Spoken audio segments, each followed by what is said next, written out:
£240, £350. Now this is getting interesting.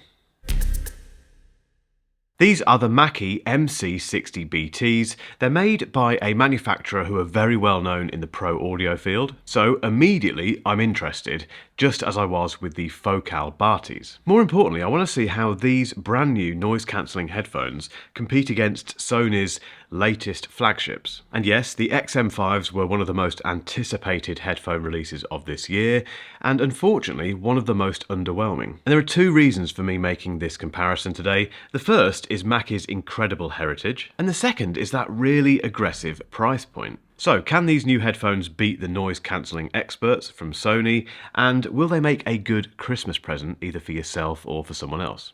So, we've established that these new noise cancelling headphones from Mackie are well below £300 or $300, but what do you get for that money? You get Bluetooth 5.0, aptX HD codec support with 24-bit audio, MIS wideband active noise cancelling, an ambient mode, capacitive touch controls. You can connect up to 2 devices simultaneously. There's 2 high-quality mics that provide maximum voice clarity for calls and chat. There's wireless charging with the included charging pad. There's up to 35 plus hours of battery life, and they're collapsible for easy storage. So let's find out what all that means.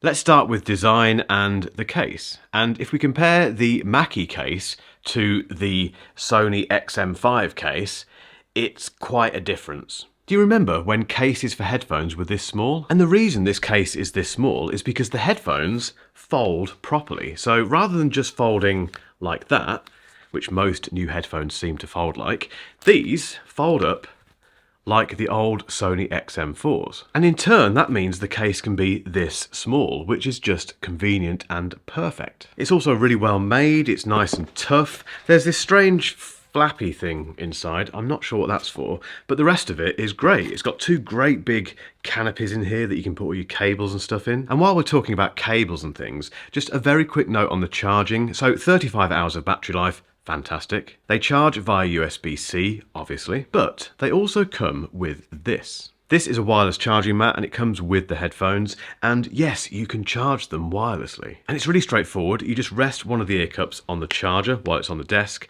and they charge. They don't charge super fast like this, as you'd probably imagine, but if you're just charging them overnight, it's really convenient. Moving on to the design, and they are a nice looking pair of headphones. They're quite small, which a lot of people will like. They're not too overbearing. There's quite a bit of plastic being used, which you would expect from this price point, but it feels fairly high quality, and they do feel pretty robust actually. It feels like you could chuck them around and not experience too many issues. And again, Mackie do make very tough pro audio equipment, so if you can chuck their PA equipment around, you can probably chuck these around as well. Comfort is pretty good. I did experience a little bit of driver protrusion, which is where the driver touches your ear. That was after quite long listening periods, and it won't affect everyone, but it's worth noting. But apart from that, there's enough padding. There's plenty of padding on the top here, plenty of padding on the ear cups, and yes, it's more padding than the XM5s. When it comes to controls, we get 2 buttons, that's it. One of them is for power and checking the battery life, which is nice, I like that. You press the button once and it tells you what the battery life is.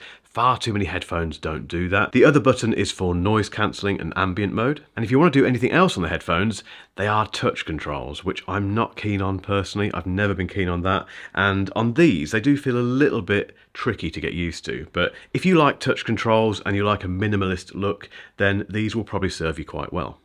Let's move on to the most important thing, which is sound. If you've not heard of Mackie before, you are in good hands, like I've said before. They work in the pro audio field predominantly, so studios, gigging, that sort of stuff. So they know how to make a racket and make it very well. And that really has been translated into these headphones because they sound so alive, so exciting, so confident, and they do all of that stuff without being too overbearing or kind of boosting one particular frequency too much. They are quite bright, which might be a bit too much for some people, but you can EQ them, obviously. But there's plenty of bottom end, plenty of grunt down there.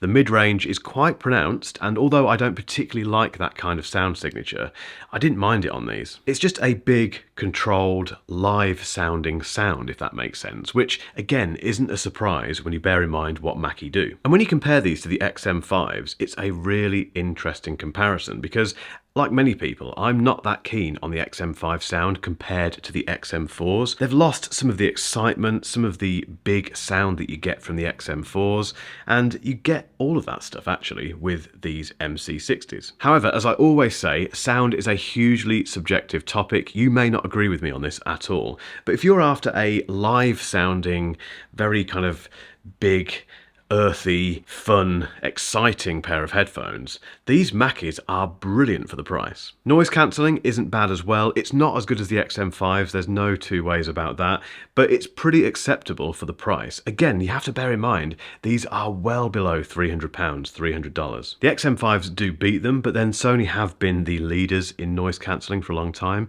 so it's not really a fair comparison. And as I say, the noise cancelling on the MC60s is still really good. The transparency mode is pretty good as well. The call quality is okay. I don't use these kind of cans for taking calls, but when I tested them, they worked fine. The other person could hear me, I could hear them. You'll get by. But the thing that trumps all of that stuff is the sound produced by these headphones, which is, for the money, utterly brilliant. I love finding little gems like this. I doubt very many people were waiting for Mackie to produce a pair of noise cancelling headphones. I'm sure a few people were, the people who are in the know and know how good Mackie are at making audio equipment. I'm sure they were thinking, what if they produced a pair of noise cancelling cans?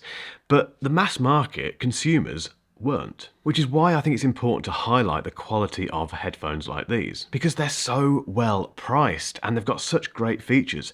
Brilliant sound, fantastic case, and that brilliant wireless charging. Oh, and 35 plus hours of battery life, noise cancelling that is great for the price. If you want the absolute best noise cancelling on the market, then the Sony XM4s really, or the XM5s are still the ones to go for. But with the XM5s, you do have to forgo decent sound. It's not bad, it's just not particularly exciting, and I think consumer headphones should sound exciting. These do, and they are so much less expensive than these. So if you don't mind forgoing the absolute best noise cancelling that you get with the Sonys, the MC60s are a brilliant, cheaper alternative, which sound better and are more convenient thanks to that case. Well done, Mackie, these are fantastic. That convenience and the sound alone means these will travel with me quite a bit. Now, if you fancy looking at the other end of the scale, I recently reviewed the most expensive headphones I've ever got my hands on, which are the Focal Barties. So keep watching for a link to that video.